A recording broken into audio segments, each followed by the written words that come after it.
L'heure choisie ici à la chaîne 2 pour vous informer, lundi 14 avril 2025. Merci d'avoir choisi la chaîne 2 pour vous informer. Pédan Daou est aux commandes des manettes techniques de cette édition, la première de la journée. Infocité midi, les titres. Infocité, le journal de l'info de proximité sur la 95.2. Présentation, Cheikh Fantamadi Ndiaye. Rassemblement ce samedi des différentes organisations de la société civile pour exprimer leur soutien aux femmes et aux autorités de la transition suite à la destruction d'un drone des forces armées maliennes. Les manifestants ont exhorté les autorités à poursuivre avec détermination leur mission de défense et de la souveraineté nationale et de l'intégrité du territoire. Avec Tanavet Sangaré, nous allons voir les initiatives citoyennes pour la protection de l'environnement à Bamako. Un tour dans quelques quartiers de Bamako a permis à notre reporter de constater que de bonnes initiatives sont prises pour juguler le phénomène des déchets dans la capitale. Et dans l'actualité internationale, nous avons le plaisir d'accueillir avec nous dans ce studio Khadija Traoré. Khadija, bonjour. Bonjour, Cheikh. Avec vous, nous allons faire le tour d'horizon de l'actu international. Et ce lundi, qu'est-ce que nous avons? Alors, nous allons au Gabon où la victoire d'Olingi Guema suscite des scènes de liesse et des interrogations sur son ampleur. Ensuite, en RDC, le président togolais est désigné médiateur par l'Union africaine. Et on termine par la Chine où Xi Jinping entame une tournée en Asie du Sud-Est pour renforcer les liens commerciaux régionaux. De tout ça, on en parlera dans quelques instants. Voilà donc ce qui vous attend pour le prochain quart d'heure. Installez-vous confortablement pour suivre une session d'information certifiée crédible Infocité midi. Le développement, c'est tout de suite, juste après ce jingle.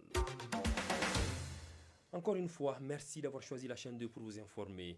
Un grand meeting de soutien aux forces de défense et de sécurité maliennes au Centre international de conférence de Bamako. Cette mobilisation organisée par la société civile était la manière par elle trouvée d'exprimer son soutien aux femmes et aux autorités de la transition tout en dénonçant l'ingérence de l'Algérie et la destruction d'un drone des forces armées maliennes dans la nuit du 31 mars au 1er avril 2025.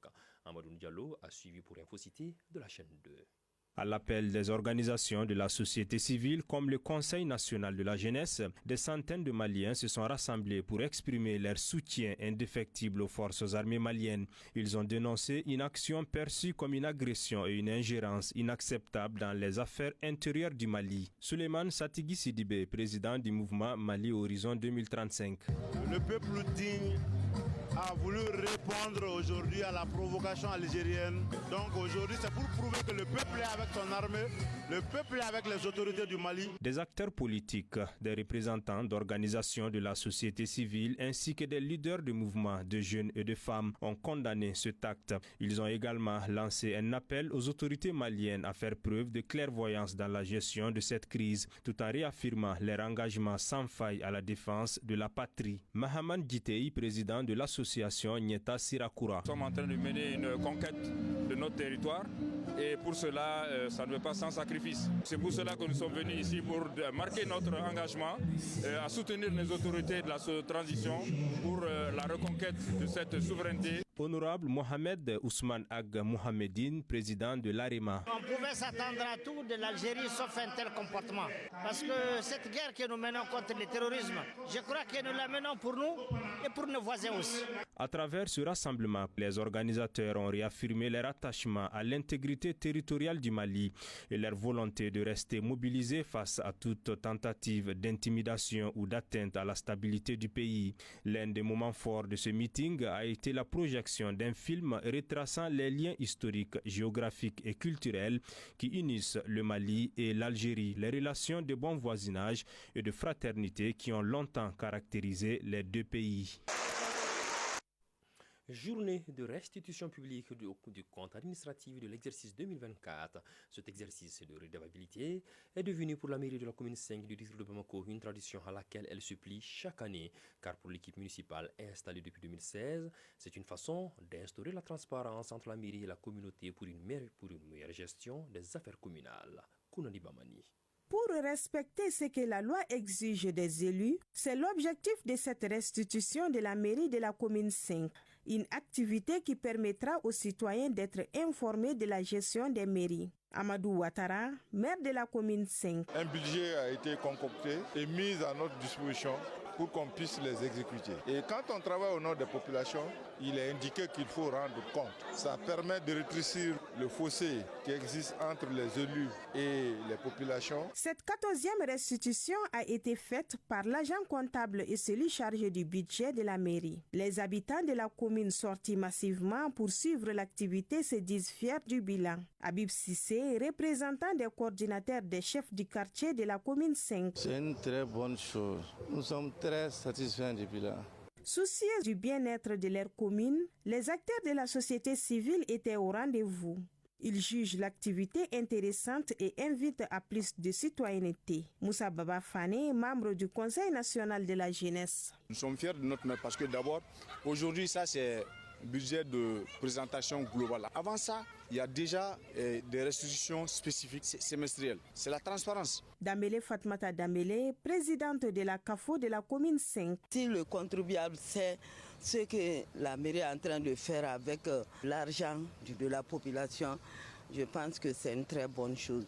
Donc je demande à la mairie de continuer avec cet exercice, à toute la population vraiment de s'acquitter du TDR. Au dire des responsables de la mairie, cette restitution se fera dans tous les quartiers de la commune. Des recommandations ont été formulées par les participants qui étaient nombreux à y prendre part. La cérémonie a pris fin par la remise des attestations et enveloppes symboliques à des agents de la mairie, afin de les encourager pour leur professionnalisme.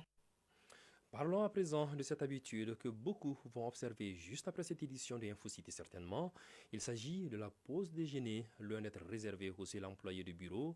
Elle concerne une diversité de travailleurs, chacun avec son propre rythme et ses habitudes. Aminata Kamara est allée à la rencontre de quelques travailleurs pour la chaîne 2.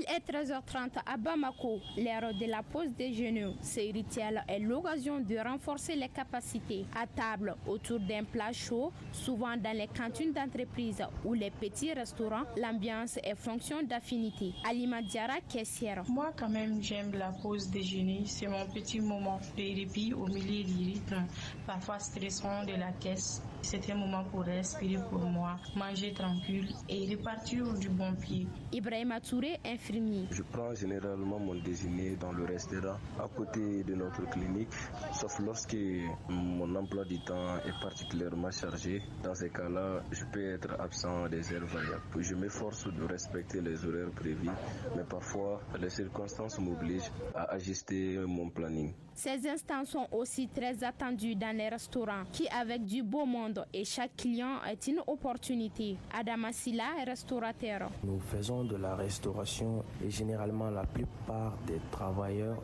ou employés viennent prendre le déjeuner à l'heure de pause. D'une profession à l'autre, le tableau change. C'est le cas des ouvriers des chantiers. Suleiman Baradi, mécanicien, nous explique. Nous, on est mécanicien d'ici. On n'a pas d'heure fixe pour la pause. Juste quand tu es libre, tu pars manger, c'est tout. La pause au déjeuner est loin d'être un luxe. Ces moments importants de la journée de travail méritent d'être pris au sérieux. C'est l'occasion de prendre un nouvel élan dans l'exercice des tâches. C'est ça exactement. Mais Khadija, ici à la chaîne 2, il n'y a presque pas de pause déjeuner. On le fait sur pied. Khadija, qu'on retrouve juste après ce jingle. À présent, le tour d'horizon de l'actualité internationale. Khadija, bonjour. Et bonjour, Cheikh. Prête pour la pause déjeuner? Oui. Ça se fait sur pied, comme je le disais tantôt. Nous allons prendre la direction du Gabon pour commencer ce tour d'horizon que vous allez nous présenter avec la victoire d'Oligui, de Goligi Nguema, qui suscite des scènes de liesse et des interrogations sur son ampleur. C'est donc avec 90,35% des voix que Brice Clotaire Oligui Nguema a été élu président ce week-end, selon les chiffres provisoires communiqués hier par le ministère de l'Intérieur. Après 20 mois de transition, il prend donc les commandes du pays pour 7 ans avec un mandat renouvelable une fois. Un succès sans surprise tant il a écrasé la scène politique depuis le renversement d'Ali Bongo le 30 août 2023. Conflit dans l'est de la RDC, le président togolais désigné médiateur par l'Union africaine. Et oui, c'est désormais officiel. Faure Gnassingbé a été désigné médiateur de l'Union africaine pour résoudre le conflit en cours dans l'est de la République démocratique du Congo. Il succède au président angolais Joao Lourenço qui occupait cette fonction jusqu'au mois dernier. Les autorités togolaises n'ont pas répondu aux sollicitations des médias pour réagir à cette désignation. Cheikh Xi Jinping, président chinois, entame une tournée en Asie du Sud-Est pour renforcer les liens commerciaux régionaux. Terminons justement ce tour d'horizon que vous avez préparé pour nous, Khadija.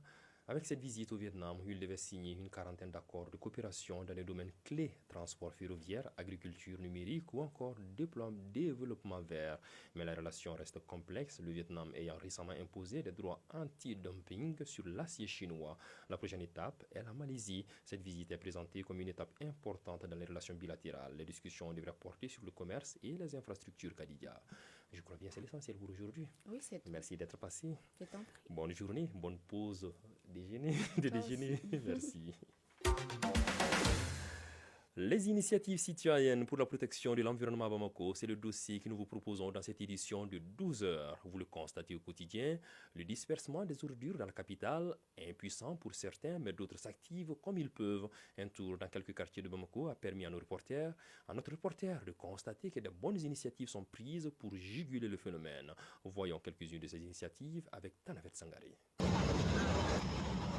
Dans le quartier de Banankabuku, en commune 6, on peut l'appeler Madame Propre. Rokia Kone, dite Rose, se distingue par son attachement à la propriété. Gargotière, son lieu de travail en est la parfaite illustration. C'est un endroit où les gens viennent manger. Tu dois tout faire pour que l'endroit soit toujours propre.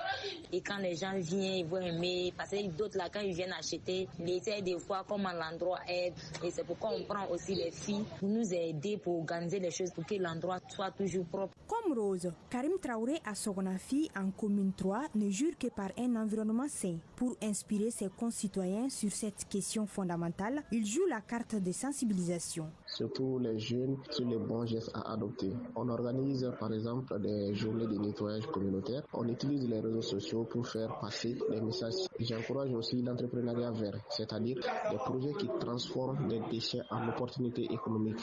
Parce que la lutte contre la pollution ne se limite pas au discours. Il faut des actions concrètes. Difficile de faire un tour à Bamako sans apercevoir des ordures solides ou liquides provoquant des odeurs nauséabondes. Une situation qui affecte la population. C'est pourquoi nombreux sont ces citoyens qui font recours à diverses stratégies pour changer la donne. Ibrahim Diawara, secrétaire général du mouvement Mali Djoliton en commune 2. Au moment des inondations, on avait mis en place une commission dénommée le comité de veille sur l'inondation. Et cela a engendré des curages de caniveaux dans tous les quartiers de la commune 2. Main dans la main, les élus communaux et la population préconisent des campagnes de sensibilisation pour un changement de comportement. Amadisso, agent à la mairie de la commune 3. Nous venons de finir il n'y a pas quelques mois l'opération Mon quartier propre pour nettoyer, ramasser les ordures, désherber.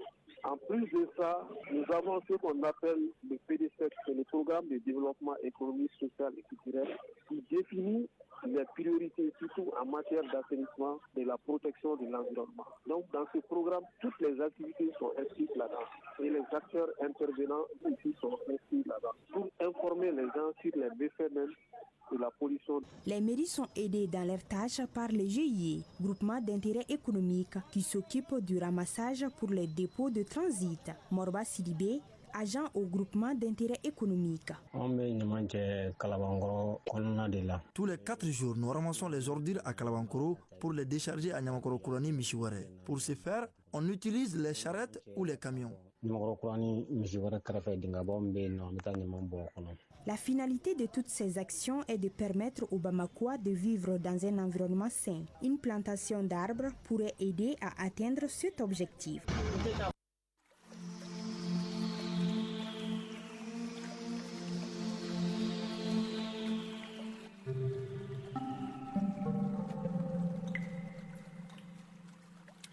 15 minutes passées après 12 heures, un clin d'œil sur le temps avant de boucler cette édition.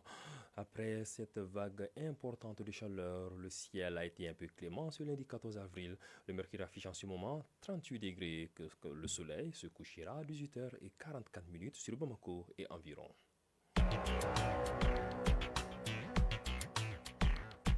Voilà, c'est l'essentiel de cette édition que j'ai eu le bonheur de vous présenter. Une édition réalisée par Mama Koromba Koulibaly et Assitan Diakité.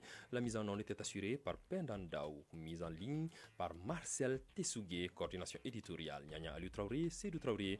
Pour le Mali, paix et bénédiction d'Allah. Surtout ne décrochez pas. Le sport s'installe tout de suite sur les ondes de la FM Leader.